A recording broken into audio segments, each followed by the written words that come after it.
Hello and welcome to Nerdarchy. For nerds by nerds, I'm Nerdarchy Dave, and today I'm joined by this nerd. Nerdarchy Ted. How are you doing this fine and lovely evening, sir? Good. We are a couple of minutes past. My apologies, folks.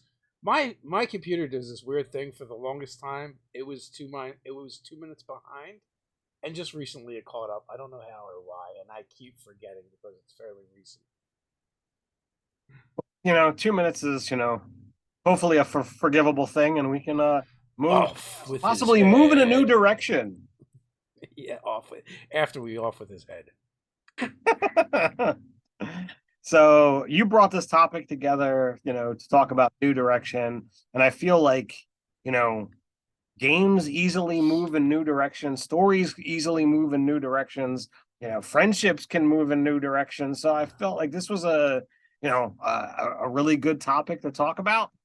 Yeah, it's a nice broad topic. It also kind of circles back to things that are going on with us at the channel here at Nerdarchy, but also, like you said, you know, I feel like the most successful campaigns in games have the ability to move in new directions. It's when the game is kind of stagnating and perhaps the GM or the players are very unmoving and unyielding in the direction things are going, which kind of just like drives it into the ground and causes it to end.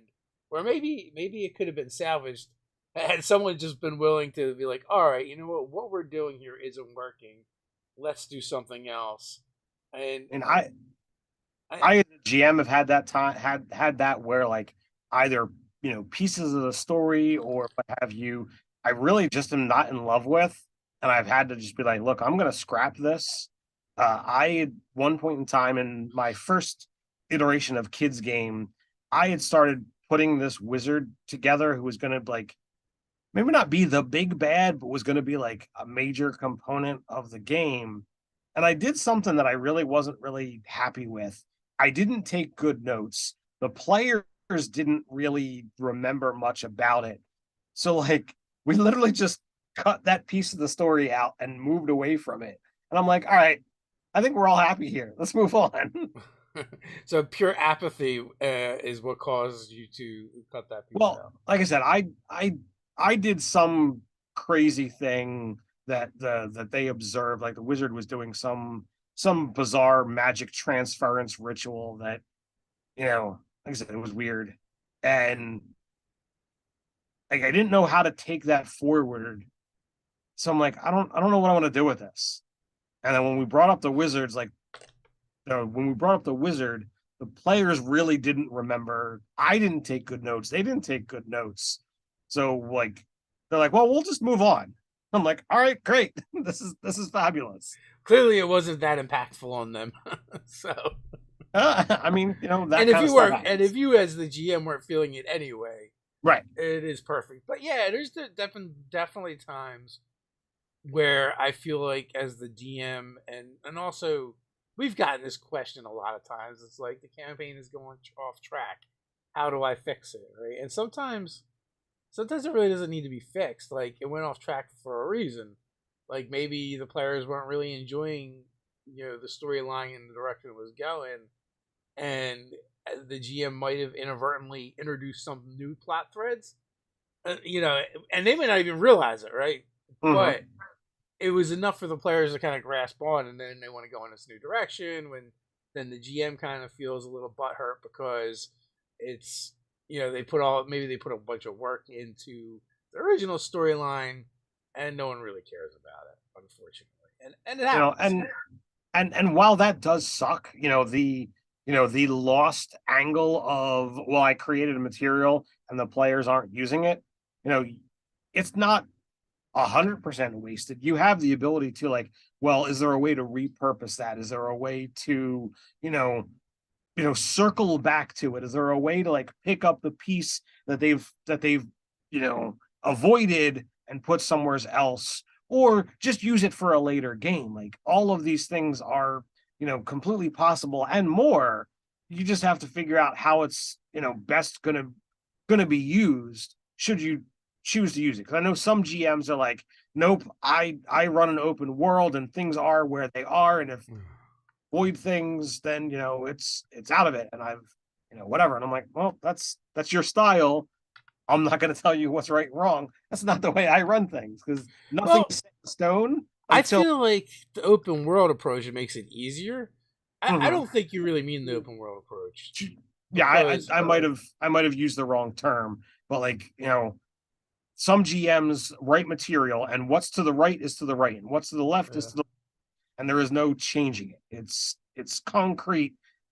It's what it is, and if the players avoid a thing, it's still going to happen, and what have you, and the world has to deal with it, and like I don't I don't look at this global view. I look at what are the players doing in the here and now, and I build, their little sight bubble.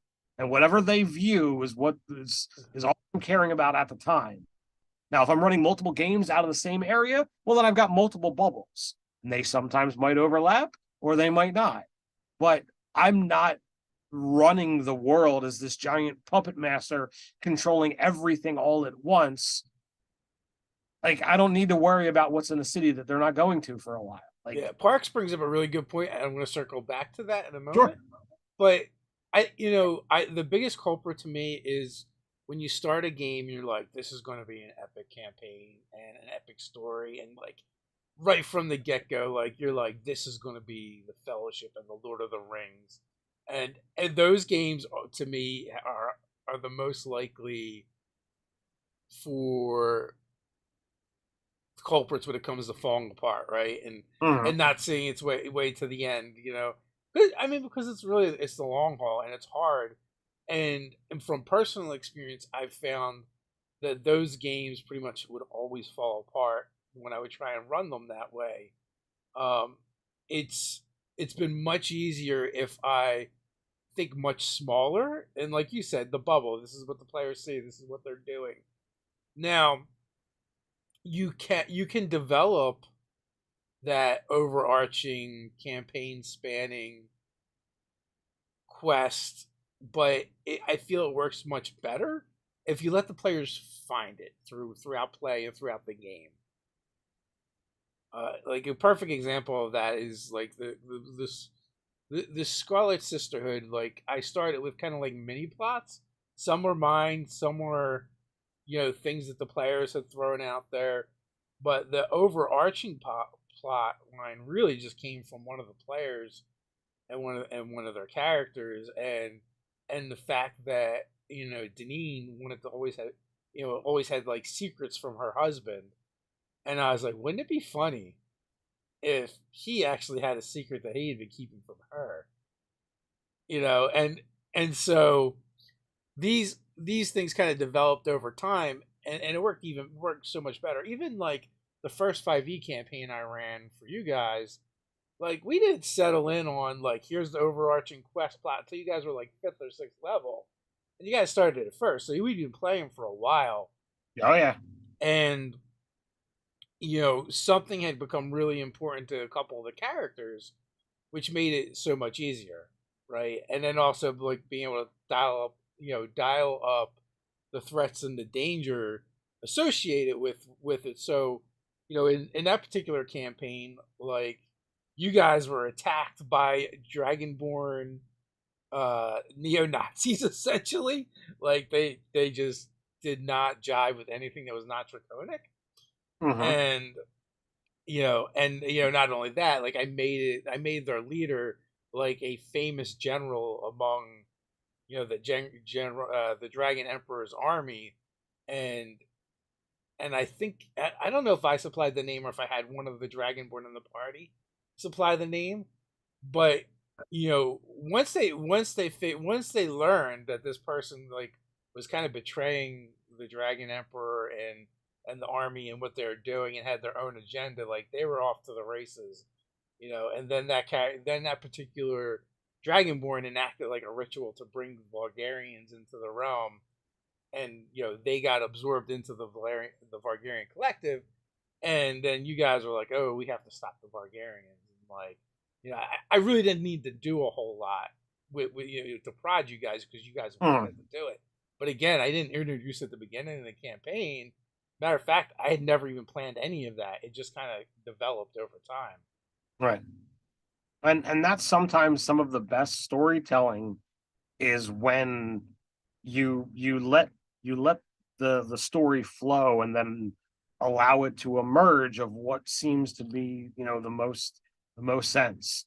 And now sometimes things can be, pretty darn perfect. Um, with my second game that I ran, like you guys, decided you wanted a set, session length for a game, because people couldn't always, confirm how long they were going to be available. So like we're going to do a 12 session story arc and then whatever. And you came up with who your bad guy was through your collective, you know, uh, through the collective during session 0. And I'm like, this is gonna work. And I really enjoyed that game, and like I was pretty happy with the outline that I came up with. It was easy to write material, and all of you were on board for bringing this, wizard down. And I'm like, all right, let's do it. Yeah, when I was laughing because one of the comments, Zargon, Scarlet Sister, its 6-year anniversary miniseries. I believe I'm still roughly in contact with most of the people that were involved. So I don't know. Well, I Well, mean, I recently uh went on a trip, and after we were talking, I mean, I've talked to um Gina, uh Jean, Sam, and Robin, all within the last month or so. So like we can get a hold of them. I mean, if you want yeah. a reunion of those four, we can certainly make that happen. It would definitely be interesting. That's for sure. So, Parks, do you all have an issue, situation, or whatever when your players want to change characters a lot in mid campaign? Mine usually are cool with the story, but dislike their characters after a bit. I feel like there's certain players that are like that. They get tired of their characters fast. Mhm. And like I've gone through switches with characters. It's definitely one of those things where if one person is doing it multiple times throughout a single game, it can be frustrating, but it should be manageable. But I mean, if you're playing a game and there is a chance of character death, or characters looking to go off and do something else, like you should, as a GM, be able to say, all right, I'm gonna make this happen and let it happen. I've had in one of my last games, I had a player who's like, look, I'm really not feeling this character. So I asked him, I'm like, all right, what, you want me to kill him? You want him to just wander off? What do you want to do? And he's like, it's your call. Do what you want. And I was able to extract his character, during the finale of one session, and reintroduce him as, his new character, or technically his old character, the one he had played before, at the beginning of the next session. So it all kind of like worked out well. But I mean, I've done it more than enough, and I've had players who were like already plotting and planning of like, oh, we had it rough last session, so if my character dies, this is what I'm playing next. So like people already think about it. Yeah, I mean, I generally don't really care that much if they like. There's no, I don't see any real point to like forcing them to keep playing something they're not Right. enjoying, right? Like, let's we're here to play a game and have fun, and if it's not Even if fun for you anymore, let's fix that. even if it gets a little bit frustrating of the GM of how to work somebody new in, like Uh, it shouldn't be all that hard. And we've joked about this. If you haven't seen the gamers, you really should. It's a fun time, but like a character dies, and literally like they walk around the corner, and it's like, the new character's there, and it's like, hi, can I join you on your quest? Sure. And he just instantly falls in line. And like we've all seen that happen yeah, so many times over the decades of playing that it's like, all right, this is comical. I mean, one of the jokes I've seen for like the D&D movie is not a spoiler or anything. Is for someone want to see like one of the characters die or something happen to them, but the and then the actor comes back as a new with a new character like next scene. That that would would have be been so it would be pretty D&D esque, yeah. that would be cool to see that happen, but maybe the second one. I mean, I've run one shots at conventions where I've had something like, I hate this character now. Can I play this other character? I'm like, I guess. So it's definitely a thing that comes up and happens. But I feel like our like group has stabilized over the years, so we see a lot less of that. True. I mean, we had a revolving cast for many years where it was always somebody coming and always somebody going. Uh, I feel like the more gimmicky a character is, like that someone comes up with, like the mhm, gimmick wears out and then they get bored right, and they're like, "Oh, well, I did the thing I wanted to do, but I thought it would be cool, but apparently it's not cool for us playing like a long campaign." right. No, so that totally happens as well. So I guess do we want to get into kind of like the nerdarchy stuff, like one of the things Sure. that brought up this topic and like what we're looking to do, get some feedback from you guys. So one of the things we're thinking about changing up our content and making more of like a podcast style video where we kind of stream it live to the patrons, and then we're going to take that video and we're going to try and stream it in a way that we can cut it up and make shorts from it and make our normal videos from it. But like the raw you know unedited, no no creatives added or anything like that. We're thinking about just do a stream like this. We don't know how long it'll actually be when we do it, but it'll be something extra for the patrons to check out. And then and then we'll just cut it up. And I guess one of the goals is to get back to a little bit more of a conversational style video like we used to do many years ago, instead of where now it's not scripted. Like nothing we do is scripted. We're just not good enough actors for that, to be honest with you. But we have bullet points that we follow along with, and we just try and stay on point. So so I guess we wonder is, what do you guys think about that?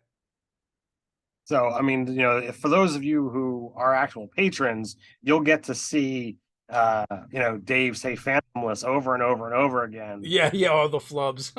because the stream that we'll do, we'll have all of the unedited content, and we'll stop and rego and what have you, and we'll still get that broken down into the proper video. So if you're not a patron, or even if you are and you want to watch the final cuts, those things are still going to go to YouTube in our normal sequence. So like you'll still get the regular Zarkon. So you'll still get the regular stuff that we would be doing. And we'll hopefully be getting some YouTube shorts in as well, which hopefully that will spur some fires out there and what have you. But no Zargon, sadly. Nate and Ryan will not be returning. Nate's got his own thing going, and Ryan's got his own thing going. Nate's raising like 15 kids, and I think Ryan works at a DMV or something now. So Nate actually works for a company that provides disabled people transportation to be able to get to work when they don't have rides of their own.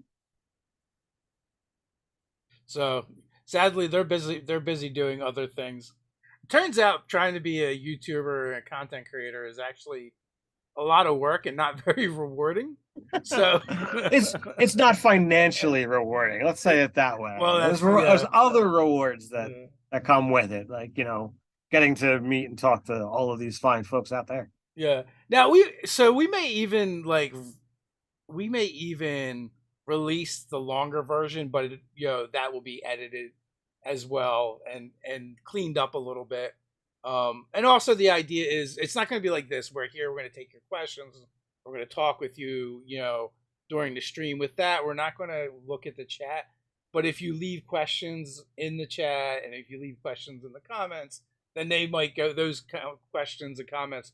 We might pull them out for the other streams that we do going forward. Yeah, we could try to make a list of those things and either use those as potential video topics or use those bring them up again during our actual live thing that we do here on Sunday nights, like we're doing now. Yeah. Sadly, Golo Oh, Billis. oh God, he's bringing out the bullets here. Sadly, one of them is no longer with us. Yeah. Anthony had passed away. Lost his battle with cancer. I mean, it's probably been about a year now, 2 years. Yep. Feels like It feels like a lifetime ago, to be honest with you. Yeah, But, it was painful. Yeah. So for that reason, actually, that he was in my first 5e game, and for that reason, we decided not to finish it. Like we had one session left, and and Anthony had passed away, so I had to give like Ted what would have happened when it ended because he's like I need to know. So it really was a tough situation, and for years I sat in speculation of like we've got one session left. Now obviously, Dave, you're not coming at this from a direction of, well, I planned for all of you to fail and rewrite the rest of the world. The world ends. That's how it ended. And now everything is Bulgarian, and that's the way it is. Have fun with my of our world. But I wanted to know, like, what did he see? What made sense? So kind of brought this up before, but when Dave took me to the airport when I was going to Ice and Dice, earlier in the month or last month or whatever it was, time is a blur. I'm like, well, we've got time. Let's discuss. And we came up with a really cool story of what happened. It's already seen impact in my kids' game, and has got some other components going on that could happen in other games. And I'm like, all right, I really felt invigorated by actually seeing this culmination happen, even though it was only from a narrative standpoint. And I was so inspired that like I began reaching out to all of these other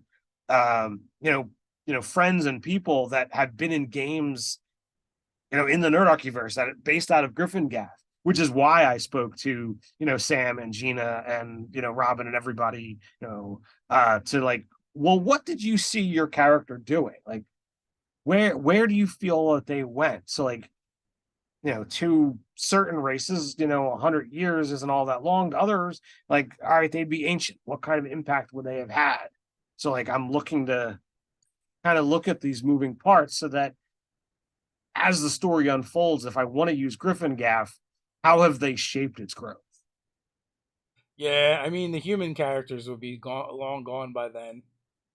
Right. But I mean, like, for like if I took it at 50 years, like they would be ancient. At 100 years, they would be like legends. Like these are the people who did so much for this area. And like that's kind of what I'm looking at. Nice. Well, I will say some of that campaign kind of made its way into the Under the Dome game, right? Like some of it's been, there's vestiges of it. Like we decided to give our the Devil's Rides from Descent into Havana's a different story than that one, and so now they're like it's Vargarian technology that's kind of been left over or rediscovered. And then there's also like a cult that kind of follows the way of the Vargarians, even if they don't fully understand what the Vargarians were. Yeah, and that's a lot of fun to be able to have these things that kind of not foreshadow, but like they tell of the past. And since they're not just a thing that, oh well, this is wholly a DM's creation, but it's more created from what players have had a hand in. it's a lot more meaningful, and like I put, as a DM, basically a book that was found that had not writings of my former character, but somebody who basically quested to find that former character and write down, bits and pieces. And I'm like, all right, this is kind of cool. So now when the players begin to investigate, well, who is Relion, High Priest of Quenthel? I'm like, well, I certainly know because I play them. Yeah. Well, I guess the question though for that character is though he also like had some like dark paths that are opening up before him, and I guess Yeah, we never got to explore. Not that I don't think we would have got to really explore anyway with one session left. right. Um, if he was going to ever go down any of them. Well, some of it was certainly tempting. Though there were absolute angles of mechanically what would Ted be interested in mechanically to see happen to Relion. Uh, but I feel like there could have been a dark time as a 20th level, priest decided to go off and see what this was about before he found a way to combat it. I don't think he'd ever lose contact with Quenthel, being as high priesty as he was and being, pretty pretty much a good character. But there certainly could have been a dark moment, where something happened. And like if we look, um, I don't even remember her, the character's name, but I mean, in your Scarlet Sisterhood game, you had somebody who was another cleric of Quenthel who was like looking for Relion. Oh yeah. So like I know that regardless of what level they got to, that's two very high powerful clerics settling in Griffin Um, Yeah, her character was actually like trying to root out problems in the church. mhm. So that was kind of interesting. which could Relian have is been which could have been quite humorous from a perspective of her looking for problems and her looking for Elion, and turns out they're both one and the same. well, and going back to New Directions, like there's you can always take a character and change things can happen in the story and the narrative to create cause them to completely change and go in a different direction than maybe they started out as. And you can, I mean, I've had players, and we've run just about every kind of story that you can really think about. And I've had players who are like, look, I want to play a new character, but I don't want this to be a new character. And I'm like, all right, what do you mean? It's like, can I change this into this? And basically, show the old character sheet and the new character sheet, and everything is different except personality. They want that to be the same character that's been there all along, just somehow different.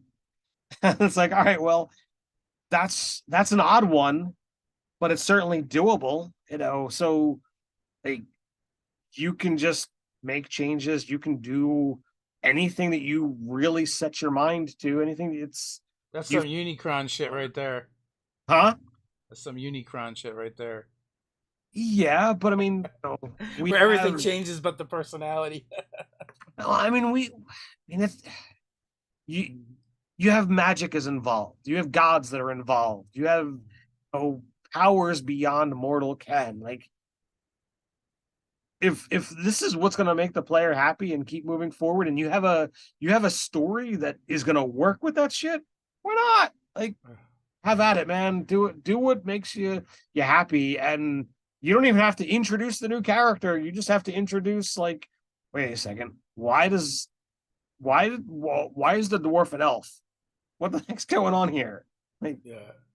Well, that was Jean's backstory for her character. Um, I think she was playing a tiefling. paladin. Mm-hmm. But she used to be a gnome, and I think the backstory was she was reincarnated. She died and got reincarnated. From a gnome into a tiefling. Well, I mean, uh we've seen characters respec and change, different things. You've seen, you talk about Jean's backstory. You see, not the brave who went from a halfling to a goblin. Clearly I don't need to do spoiler alert for something that happened in the middle of campaign 2. Maybe what campaign are they on now? Like 4 or 5? They're still on 3. Um, they've got a, I imagine they've got a good ways to go. It's been going on for a while. I'm a couple weeks behind at the moment. They've kind of taken a break from streaming games, but I'm certain that I'll catch back up before too long. But like you can make these kind of changes as the GM. You are all powerful with it, itty bitty living space. You're the genie. Make whatever changes you want and do what you have to do. I do want to circle back to something Parks said. Hey, Parks, we appreciate you hanging out with us in the chat all the time, and that's why the long version we may release that too, just edited and cleaned up, and keep it raw and ugly for the patrons, I guess. Speaking of which, we're like at the halfway mark, so it's only fair that we mention that Easy Roller Dice is a sponsor of Nerdarchy. They've been a sponsor of ours for years and years now. There's a link as well as a promo code down in the description to get a 25% discount off your first purchase. So if you haven't got some Easy Roller Dice yet, definitely should do that and take advantage of that discount. They have some fantastic dice over there. Also, me and Ted will be in the UK in July. It's like the 8th from the 12th. Does that sound right, Ted? Yep. But there's links down in the description for that as well. We'll be running D&D inside of a castle. So if you guys want to come and hang out with us and play D&D in a castle, here's your chance. But I think if you want to do that, you're going to have to jump on it soon, especially if you need like your passport and stuff. Yeah, the event is going to be here before you know it. Dave and I are going to start talking to our players, before too long and getting the campaigns solidified. So if you don't jump in, you're really not going to be able to weigh in on what that game is. So do it fast if you're of a mind to do so. I know I'm super thrilled to be going and going back to the castle and not only getting to hang out with some awesome gaming people, but run some awesome games and see some fun things happen. Yeah. So with that, what do you think are some tips and some tricks to introducing new directions into a game that maybe needs a little new life breathed into it? So I'm gonna take a leaf right out of your playbook of what Blow something up. What? Blow something up. Well, that can be fun as well, but no. Introduce plot hooks until one bites. Like Dave is a absolute master at putting out all these little things. Sometimes they're subtle, sometimes they're right in your face. Sometimes it's literally here's a bullet list. Here's 3 things. What do you want to do? And both can be done in game or out of game. And you just when the characters attach themselves and literally bite the hook, okay, well, this is a direction that they're looking to go. My usual forte is I pull the question out of game. Like, all right, whether it be my own fault or whether it be like me sensing that the players aren't necessarily there, I'll have a conversation out of game and I'll say, hey, look, what do you feel about this game? Do we need to change directions? Was there something that you guys are more interested in doing over what we're doing here? And I've done that, in campaigns in the past. I've like, all right, let's have a session 0, even though like the campaign's already been going on, and let's have a conversation. Yeah, I feel like because the way I've shifted how I run my games, I don't really end up having to drastically change directions a lot of times, just because everything I tend to do is driven off what the players want to do, and by putting out a lot of plot threads and plot hooks, the players tend to gravitate to one or another eventually, and that saves me the trouble of having to do that mid game of going, all right, something's not working anymore, and how do I fix this? And you know that comes from having so many campaigns where I did like, you know, realize I was losing the players in the middle, and like now what do I do? How do I fix this? How do I figure it out? And to be honest with you, I don't feel like I was ever particularly great at that. And most of those times, those campaigns kind of fell apart. So like the solution that I came up with was, you know, through years of experience, was to just offer up a lot of different scenarios and options for the players and see which way they go. One of the things that can be super helpful for this as well is if you have one of your players is like the designated note keeper, and when they give back the notes that they took, it generally tells you kind of like what they felt was important in the game, and that can be super helpful. Both me and Ted have one player that we kind of rely on for this, and like it's to the point where I don't even start my GM prep for the next session until I've gotten Kurt's notes. So, Kurt, if you're watching, thank you so much.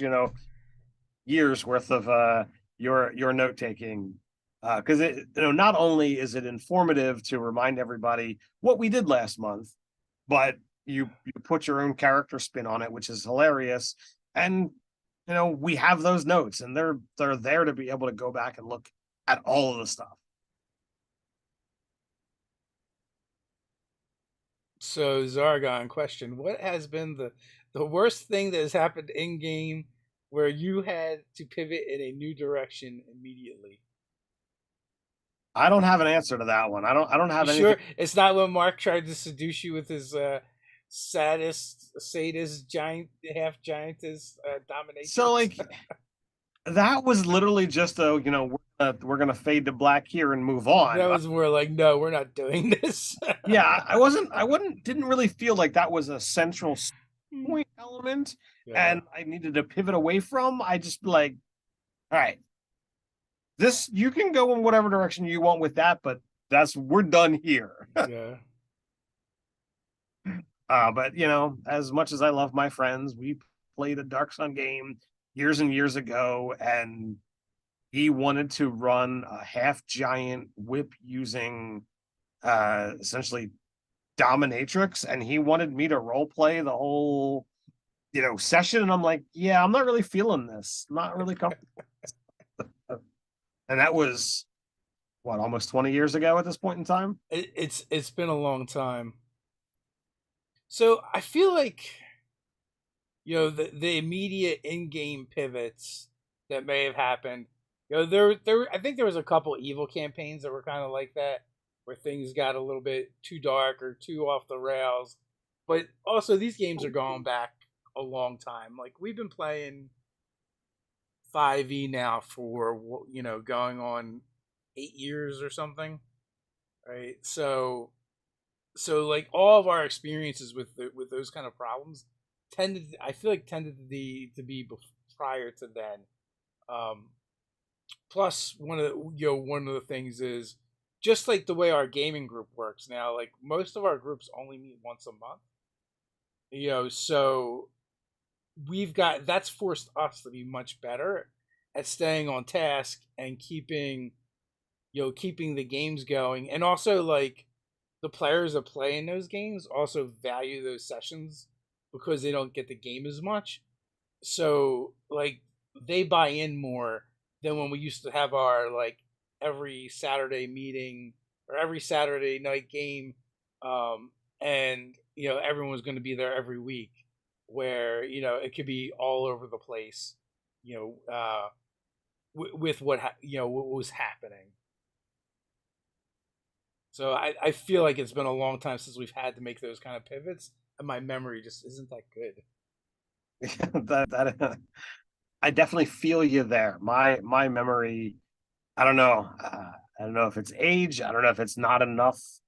Mental puzzles. That I used to do. I mean, I used to do Sudoku all the time and feel like I've made a whole thing out of it. Um, but now it's like I've struggled. Oh, what happened in the game last week? What happened in the game last month? And without somebody kind of rehashing it to me, or if it's my own game, all right, what do my notes look like? Like I just don't know. Now, When you see it here on the channel, there's been like, all right, what happened last week? And oh, Ted, tell us. I don't know.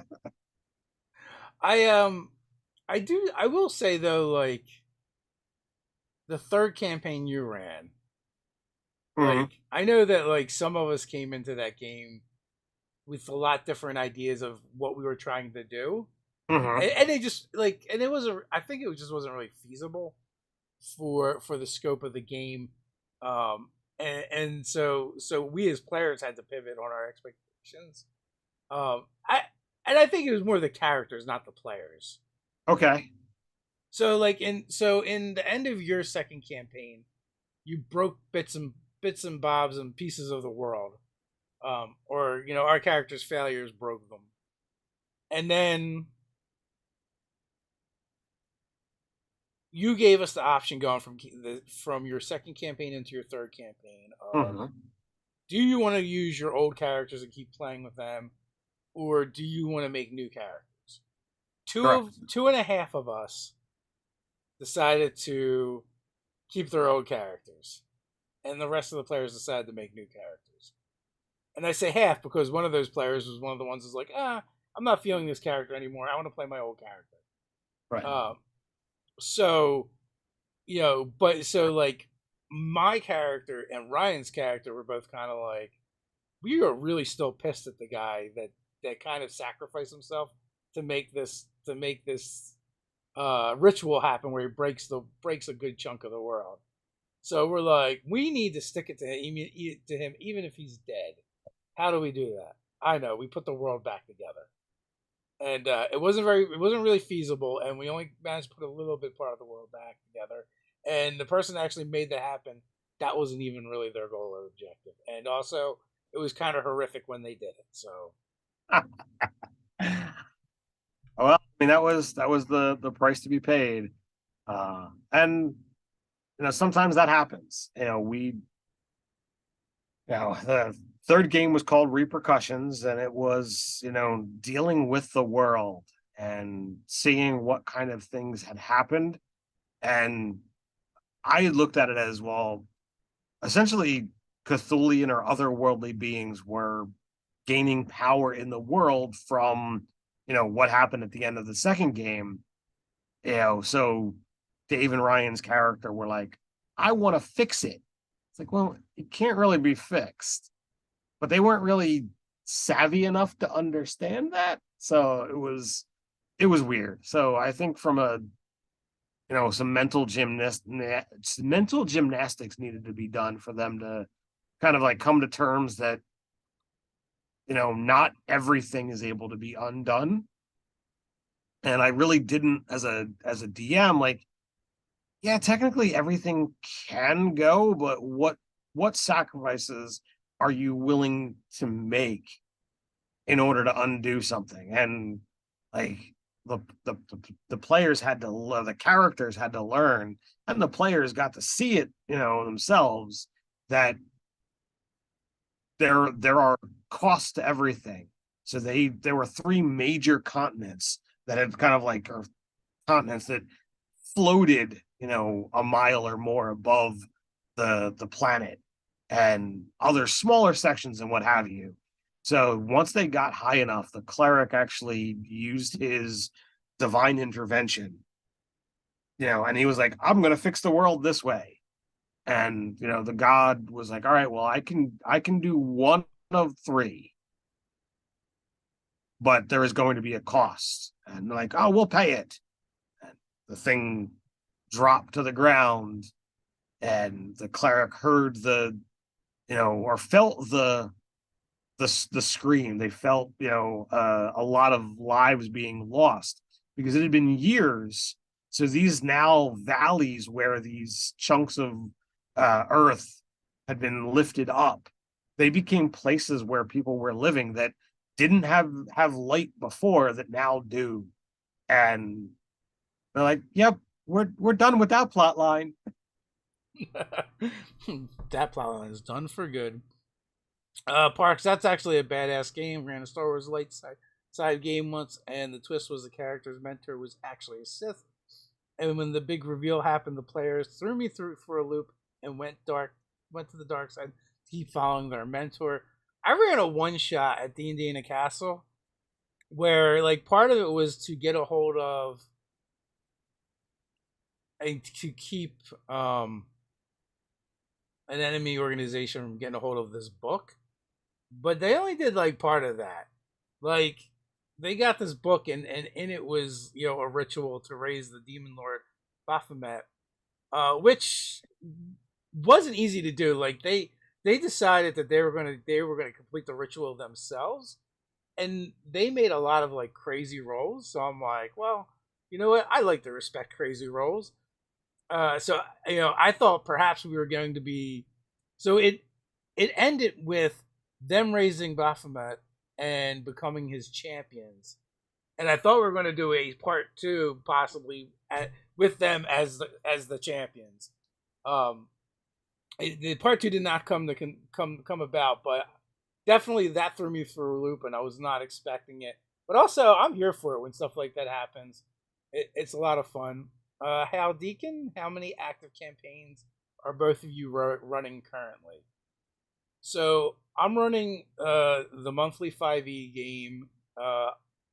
You are now running Free game.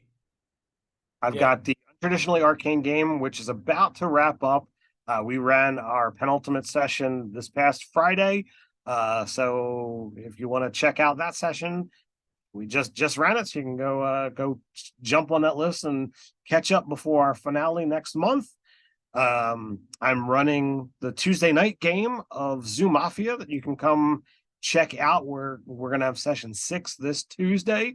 We got some fun stuff in the works. While I was busy hot footing it today, doing a whole lot of walking, was churning some ideas for how the second half of this campaign is going to go, and I'm pretty enthused at what my brain came up with. And then I'm running the We Live on a Boat game, which is another once a month that is off the channel, with Dave and some fine folks over in the city. Are you are are you not counting your kids game, quote unquote kids All game? right, I guess I should say 4. I've got my kids Uh, game, and that will be playing in the next week and a half, 2 weeks. So so we're about to finish up our Shadow of the Demon Lord game. Well, I say about to, but I mean we only play once a month, and we still have like 3 sessions left, right? yeah. Mm-hmm. Yeah. So I was thinking, of approaching that group with a campaign of Zoo Mafia, um, as well, because since we made a game, we should probably play it more. Is that you offering to run that game? Yeah, yeah. I was pretty much thinking that it was going to be up to me to do a Mutants and Masterminds game, and I've already begun work on that just to kind of like ease burden. But I mean, heck, if you want to do Zoo Mafia, I can put my feet up and have some time off, and I love it. Yeah, well, we'll see if people are interested in playing that, playing some more of that. Everyone's played at least a session, Right, except for our nose player Kim. right. But So, but yeah, that's something I'm definitely thinking about doing, and just we just want to run more of those games. Speaking of which, we're talking about running some for just fans, like not streamed or anything, but online. And we're just looking at the best way to figure out the scheduling. There's got to be an online scheduler or something we can use. We got to work out the details. But if you sign up for the Zoo Mafia RPG newsletter, which if you just go to zoomafiarpg.com, That'll take you to a newsletter. You'll be able to stay in the know with anything that's going on with Zoo Mafia. And one of those things being that we're going to start opening up and just running some one shots for people that are interested. You'll be able to check it out. So you can sign up for that. And if you haven't gotten the quick start rules, they're over on the website. You can download them for free, as well as the playbooks. They're form-filled PDFs. And if you do, let us know how it goes.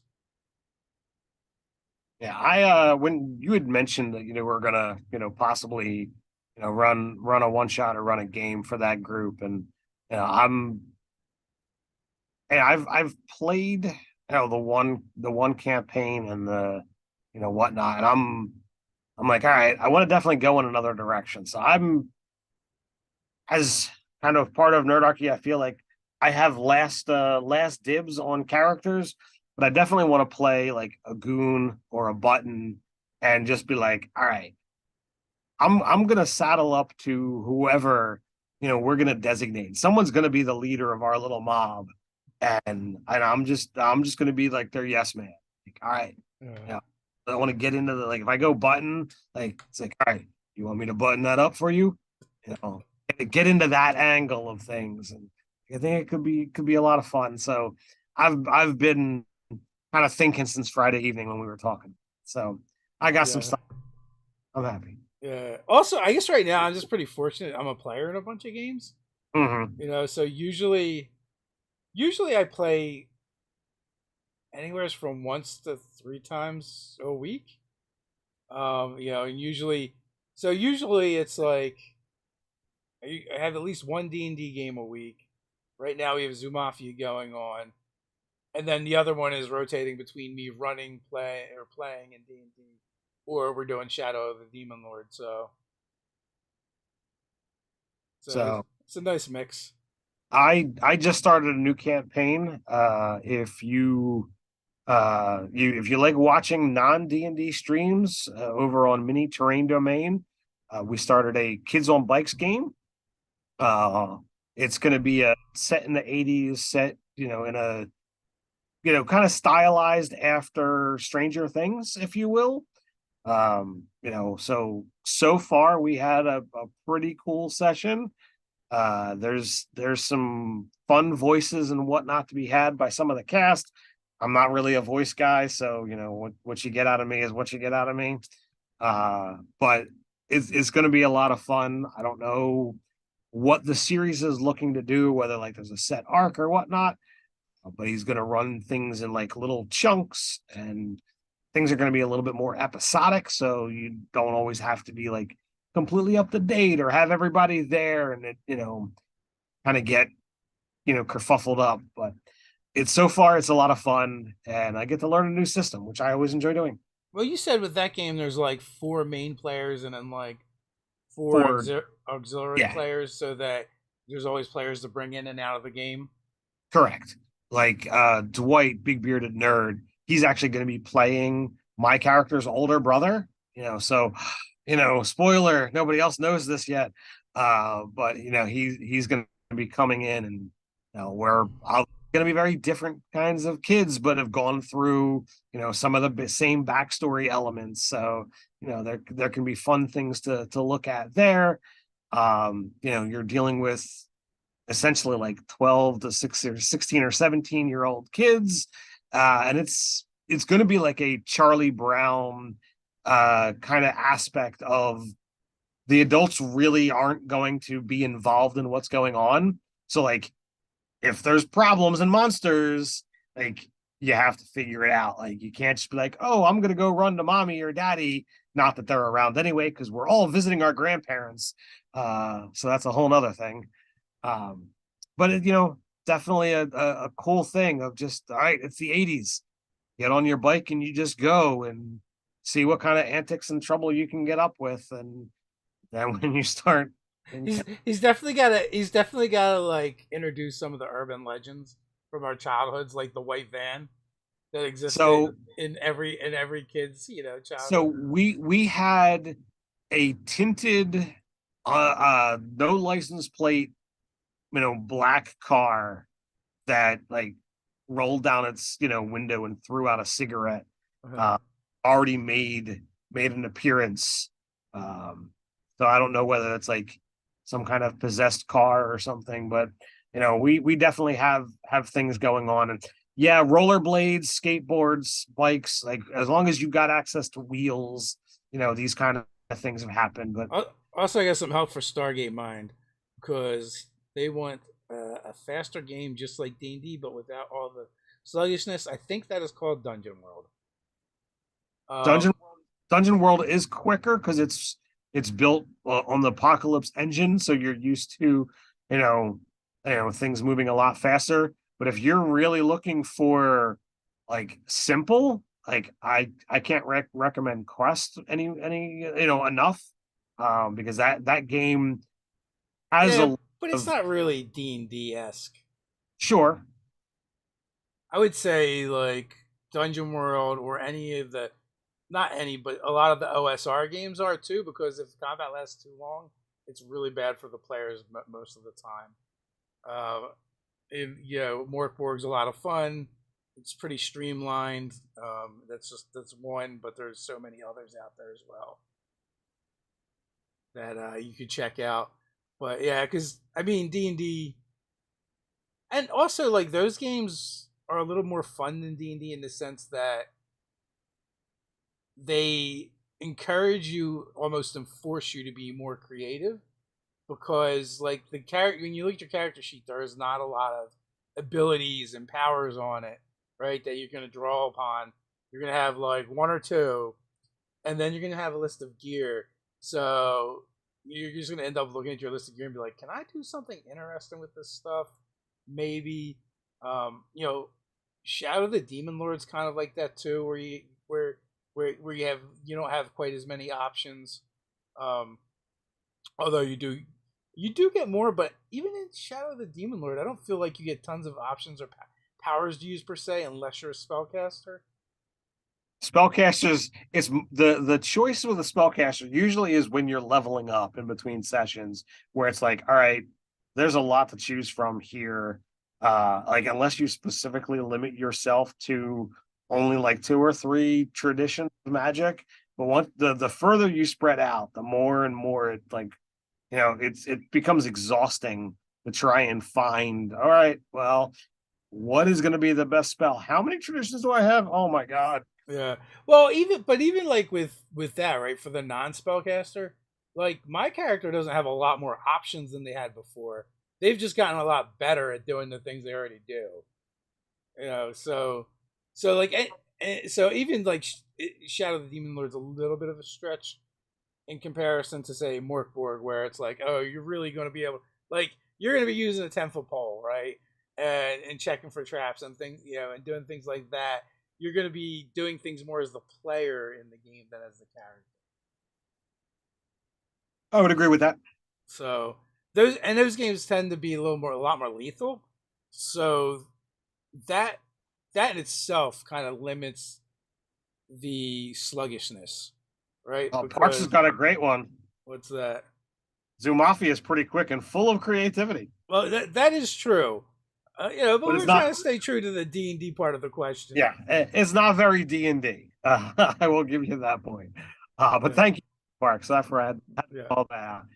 Zoo Mafia is a great game, but it's not D&D. And if you're looking to kind of create that, if you are looking for a little bit quicker combat, and you're okay with things being a little bit more deadly, then Morkborg or Shadow of the Demon Lord are great examples. We've seen plenty of death with those kind of games.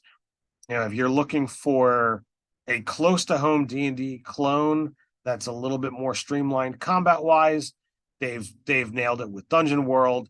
If you're looking for a very narrative focused game that doesn't have quite as many choices, but can be very fun from a narrative perspective, I would say Quest is a great one. I really enjoyed when we played Quest. And when you want to kind of get into the story, I think that game has it, and has what other games don't. And that's a very simple and streamlined set of rules to follow. So yeah. I think of the things we've played, I think I like Quest the least. Okay, It's just a little too simple for me. sure. It was like it was cool to play it, and I'm always interested in checking out new games. So I'm glad that we played and had a session of it. That was fun, and we even threw that into the mix when we were making Zoo Mafia for systems to hack. And with that one, I was like, oh man, I feel like there's just so much work for us to do here that I would rather not. Sure. And I understand that point. I don't feel that it would be a good mix for Zoo Mafia. I feel like we really, hit the nail on the head. Powered by the Apocalypse is a great rule set. We were able to able to hack it well, and I feel that that proper direction. I enjoyed playing Quest. I feel with the right GM, with the right kind of story, it's a great thing. I don't feel that every typical DM who is used to playing D&D could pick up Quest and run it as well as Doug did. And I think Doug was a fantastic GM, with that story and with that rule set. So, I gotta give it where it's due. No, I totally agree with that assessment. So Park says medieval zoo mafia, monsters of the menagerie. We totally have a whole list of spin-offs for Zoo Mafia, and also a whole separate game that is more of a sci-fi, no, fantasy, eldritch horror, steampunk genre. Steampunk, Eldritch horror. We got some things to work out. But But we if once Zoo Mafia is out there, we are looking to kind of extend the system into a whole nother direction. It's only alive in whispers and thoughts. There might be a doc, it's not much. so Two Bornok to be. Uh, yeah, I was trying to figure out how to say that, but play any World of Darkness games, Vampire the Masquerade, etc. I created a vampire character years ago when our buddy Mark said, "Hey, I want to run a WAD game," and we never actually got that game off the ground. Though I absolutely love the character that I made. I years ago we played a game where we actually did the unthinkable and we mixed everything. we crossed the streams. We crossed the streams. We had wizards, vampires, and werewolves, and it did not go well. Um, I I really love the were critters of the vampire world, or of the World of Darkness setting. I actually have all of the breed books, as I believe they're called, and really got into them many years ago before Nerdarchy. Um, I don't remember much about them other than some of their names, but they were some good reads, a long time ago, and I've taken some of that lore and knowledge into the lycanthropes in D&D, but not a whole lot of World of Darkness play at our tables. Yeah, we attempted, I believe, one game, and I think it went exactly one session. Maybe that was just that GM though, because I believe they ran like another game and it went like one session too. Well, I mean, I feel like if you're going to do World of Darkness, like, you don't cross the stream. So that was a big mistake. But like, it wasn't communicated, and back then, I don't remember who it was that was running it, but like some of the players at the table were kind of set in stone, like, oh, it's World of Darkness, therefore you can play whatever. And those games really don't mix well. Like, you can't play one with the other because Yeah. sync factor is not the same. No, the GM totally told us like this doesn't really work, but I don't know. Let's see what happens. But we did it anyway, and it did not go well. So if I were to ever get involved in a World of Darkness game, it would absolutely be, we're playing werewolf, Yeah. we're playing mage, and I'd be willing to give it a go. Start off at a one shot and see what happens. Maybe extend it out to a three shot. What's the dude's name? Mark. I've had him on. I've had him on the channel before. I met him, at Ice and Dice. Fantastic guy, and what have you. I totally am blanking. It's like very German sounding is his last name. But yeah, so I was like, man, I got a bone to pick with you. I really like the World of Darkness stuff, but you screwed it up by making it not work together. But my understanding is like they're working on projects now, and it is kind of like influenced by his work on Vampire and World of Darkness, and like, and that's something that they want it so it does, interact with each other going forward. You trying to find his name? Yeah. Is your Google foo strong enough? It's taking me longer because the only thing I wanted to pull up was the live chat where you had Rebecca on. He was on with a group of people. Yeah. That's not a great place to look. Well, that's like that was like all that would come up. Yeah. I was And also the chat was not about vampire. So if that's your keyword, it won't come up either. But anyway, we are past the Mark hour Reinhagen. That's it. I knew it was like Ryan something. Yeah, I had nothing to work with. I'm like, I remember it. Yeah. I talked. He's awesome. But the name coming to me. We do have a Discord server, but let me tell you something. We're terrible. Bad. We're really bad at using Discord. It is the worst way to communicate with us. We've tried in the past, but I have to be on Discord, to like communicate with my Kids on Bikes game. But every so often, I'll get a message, on Messenger, like, "Hey, go check the Discord." I'm like, "Okay, crap." Yeah, you know what? Because like I got invited to so many different channels and servers. The first thing I end up doing is going in and shutting off all the notifications. Yep, because it just gets out of control so fast. Yeah, I've got a ton of things that I'm connected to as well.